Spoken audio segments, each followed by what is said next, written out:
everybody. So we have officially not stepped foot on land in about 14 days. We've been trying to make our way back from the Caribbean all the way to Florida. We've actually had to stop in the Bahamas, but because we're not checked in, we're only approved for a safe passage through the Bahamas. We're not allowed to go to the land, and we're just waiting on these weather systems so that we have a comfortable, safe passage back to Florida. Can't wait to get off the boat. Yeah, so anyways, we want to tell you guys a little bit about how we're able to stay so long on the boat without going to land. Because we're self-sufficient and we're completely off-grid. We're not reliant on anything in the short term to be able to live and survive on our boat. And even move. Yeah. So we'll show you everything that we have around here that makes us off-grid and makes us be able to be self-sufficient. And here we go. My name's Billy, this is Sierra, and our pup Jetty. This is our home.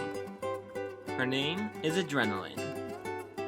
We decided normal lifestyle isn't quite right for us, so we've been living an unconventional but fulfilling life of challenge and adventure.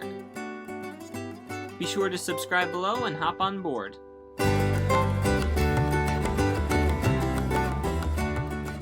So what does it mean to be off-grid or self-sufficient? What do you actually need to survive? Well, you need water, food, electricity. Well, I mean, you don't need it, but we have it. But the main three things in like survival, you need food, shelter, and water. And we have those things. Everything else is basically just comfort to different degrees of comfort. But we have shelter, obviously, is our boat, our cabins, and everything we need for shelter, our bimini from the sun and rain. For food, we'll get into that a little bit. And for water, we actually have a water maker now, which has been unbelievable. But what do we need to power that water maker? And we'll get into that a little bit as well. In addition to just food, shelter, and water, what else do we have to survive? Like, what else do we kind of need to be comfortable living on the boat? Well, we need electricity. Yeah. We That's need it. some diesel fuel to run the big boat's engines, and gasoline to run our dinghy engine, as well as our little generator. But we don't need that. We don't need it, but we do need the generator and gasoline to run the water maker. But we don't need that either. Yep. It's been raining for the past 5 days. We have water catchment system. So we'll get into all these things. The last thing I think we do need is propane to cook our food. Yeah, I mean, we don't need it. We could eat raw conch and raw fish, but that's one of our luxuries, cooked food. Yeah. All right, so we'll get into every little thing, and we'll show you guys all our systems on board. All right, so we'll get into electricity first. Basically, our battery bank is the backbone of our electrical system. It's what powers pretty much everything on this boat, unless the power is coming directly from the generator, which is only the case when we're using our water maker. But here it is. This is our battery bank.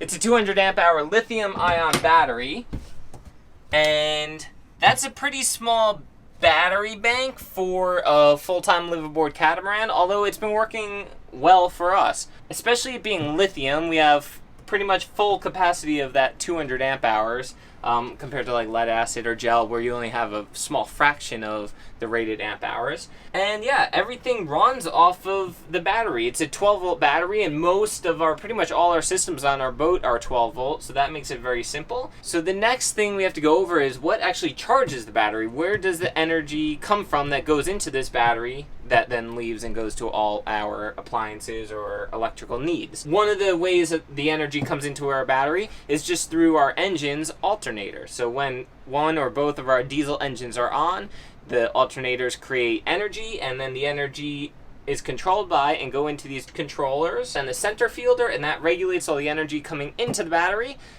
and as well as our starting battery, which is next to the big battery here. And yeah, that's one place the energy comes from. I'll show you the next place where the energy comes from up here. The next place our energy comes from is straight from the sun. And that sun is captured by these solar panels, photovoltaic solar panels. And then the solar panels go through a couple of charge controllers, and then they go directly into our battery bank. We have 300 watts of flexible panels, and then another 325 watt hard panel. These are Renogy flexible solar panels, and then one of our good friends actually gave us that big panel that he had left over from a big project he was doing. So this has been a really good amount of solar for us. We could probably use a little bit more. If you guys are putting together a solar system, I definitely suggest going a little bit more than you think. as well as a battery bank system, just go a little bit more than you think if you have the budget for it, obviously. 625 watts has been pretty good for us. If it gets a little cloudy, we gotta kind of budget our electricity a little bit, but they'll still charge in cloudy conditions, just not nearly as well. As you can see, the boom is partially shading one of these panels, so we actually have to move the boom over to the other side to get that shading off, get maximum solar production. Let me show you the charge controllers. These are our charge controllers. They're Victron charge controllers, and they've been working absolutely amazing. They actually have a setting for lithium batteries, so it's a charging profile especially for lithium batteries. And then we don't have to worry too much about our lithium batteries overcharging or anything like that. They also work with each other so that one controller doesn't detect the charge from the other controller and stop charging. They both know the charge from the battery through this thing, which is our battery monitoring system. And they use that to talk to each other and then make sure that they're both charging the battery fully until they go into float and then absorb stage. As you just saw, it's like 92 or 93% charged. Victron also has an awesome app that you connect to the charge controllers through Bluetooth. We're not associated with Victron at all. We tried to get some sort of sponsorship or anything, didn't work at all, so no biasness here, but I really do like their stuff. But you can go on their app and you can look at your solar production, you can tweak the settings, the charging settings and everything like that. And yeah, right now, as you can see, 92% charged. We're at 13.28 volts. That's the battery specifically. Yeah. Temperature of the battery, amp hours consumed. So pretty cool. They have really nice stuff. I guess I'll link to the stuff that we have in the link below. I don't know if you guys can see this, but like I said, most of our systems are 12 volt DC, but sometimes, like when we charge our computers, we need an AC voltage, so 120 volts AC, and that means that the energy from the battery has to go through an inverter to turn it into 120 volts AC and then to our AC appliances. So we just have I think it's a Cobra inverter we got on Amazon. It's 2,000 watts. It's not a pure sine inverter, which you really should have, especially for sensitive electronics equipment. But this one's been working fine for us for the past 2 years now. This is our circuit panel or breaker panel. This is all our 12 volt systems are wired into this panel, and basically, I mean, it's got everything: our cabin lights, our fans, our nav lights, our anchor light, our charging ports, stuff like that, our water pressure pump. Everything we're not using, we keep off. Even our fridge and freezer are on this panel. Our AC stuff, power goes into a little power strip, and then that's just kind of its own little system. This is like the hub of our electrical system. In addition to everything we have in the panel, we have to charge like our computers. We do all our video editing and stuff on our computers, and that just comes directly from the inverter or the power strip through the inverter, like I said before. And all our camera batteries, but that's all 12 volt as well. That's all USB 12 volt. So one thing that's been really useful are having USB charging ports all over the place, and this is one of the main ports that this is actually hubbed into. This is actually connected to our inverter, so we only use this one when our inverter's on, but we have little USB ports all around the boat that we don't need the inverter for, and they've been super useful. I mean, everything nowadays is USB. A lot of the old boats will have like cigarette lighters, and then you could get something like this for the cigarette lighter ports with the USB connections, but now the newer boats and most things these days are just USB, so you might as well just have a USB port you can plug them right into. Here's our camera battery charging ports, and then our GoPro charging ports, and then this is just the switch that turns off or on the inverter. If you're wondering where you can get this really cool sticker, go on our website. Shameless plug. Shameless plug. Well, we have all this energy. You may be wondering, what do we do with it? We mentioned our 3 things: food, water, shelter. So food, we try to catch everything, well, as much as we can ourselves, rod and reel, spearfishing, collecting conch, or anything like that. And then in order to keep it fresh and edible for as long as possible, we store it in our freezer. It's an Angle. We've had it for like 3 years now, and we're super impressed with it. We have fruit, but lots and lots of fish in here. It's a 12-volt freezer, and it's been working absolutely amazing. It allows us to keep fish and meat and vegetables frozen for as long as we need. So, on a different topic, trash has been kind of an issue with us living on the boat, because if we're in different countries, you have to pay to get rid of your trash, or when you pay to get rid of it, what do they do with it? So it's not fair for us to be giving them our trash. So we have actually found these reusable silicone bags, and they've been working absolutely amazing. They can get pretty much all of the air out from the fish, and they stack in the freezer a lot easier than Tupperware, because we've been using Tupperware for a long time, but the Tupperware will like trap air and it'll make it go bad fast, and then it takes up so much room. But these bags have been amazing. We'll make sure to link to those below too. If you're using a reusable bag, you don't have to throw it away. You wash it and put it back in your cabinet. Compared to if you were using like Ziploc bags and you put the fish in it, eat the fish, then you throw the bag away, and it just equates to really smelly trash that you eventually have to get rid of somewhere. So not only do we have a freezer, but we also have a refrigerator. It is top loading, so it helps keep it cool even when you open it. And we keep everything else in there. This fridge is also 12 volt. And on another note, yes, we can catch fish and conch and everything like that, but what do we do for vegetables? Yes, we can collect coconuts sometimes, but we've also been growing sprouts. We got these sprouts. It was like a variety pack on Amazon. And we're almost done with it, actually. And this is our little sprouter. We don't have anything going right now, but we do most of the time. And yeah, get our greens in even when we're out 14 days from a grocery store. In order to catch all of our own food, we have our whole fishing and spearing rack set up.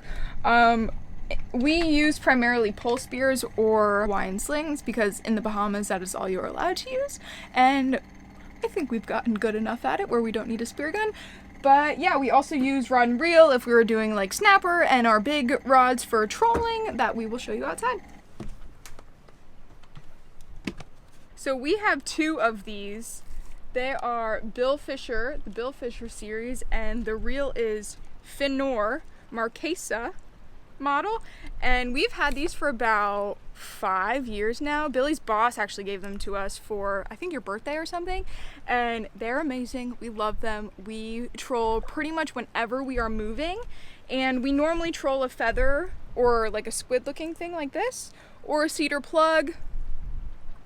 Yeah, we have luck some of the time. We caught a nice mahi a couple days ago, so they work well for us.